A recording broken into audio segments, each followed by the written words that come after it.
What is going on, everybody? This is Mike from the last Corvette. So this is a follow-up video that I did a couple of days ago about P2127. Got a reply back of something that the gentleman did. Now, I touched on the actual code itself, what it means, but there's a lot involved, and I did touch on the throttle body itself. If you port it or something like that, right, you could potentially, if it's not done properly, throw the same code. Now, going back to the buildup that he saw on the blade or the butterfly that's inside the throttle body, here's the deal. LS motors have an evap issue. Everybody knows that, regardless if it's a bone stock or heavily modified. First thing you want to do is invest into a decent oil separator, or aka oil catch can. I got one. Most people run it. People think that it's just something you install if you're boosted, or if you're running high compression, or if you got a big motor. That's not true.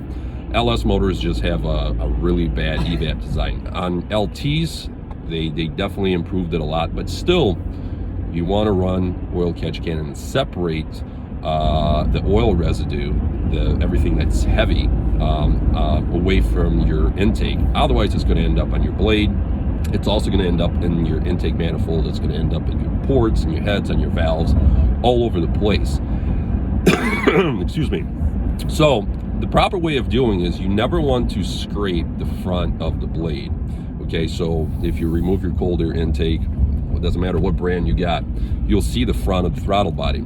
You never want to just go in there with a rag and clean it off, because what you're doing now is you're pushing everything into the throttle body and obviously into your intake manifold. The proper way of doing it is removing the 4 bolts. There's a couple of connectors really all together in between the throttle body and your cold air intake, okay, like for the mass airflow sensor. You remove that couple of hose clamps or whatever, everything comes right off, and now you have full access to the front side and the back side. And if you look inside your intake manifold, because now it's exposed, you'll notice that you probably have buildup, especially if it's never been serviced. You don't have an oil catch can. You'll see a lot of sludge, very common.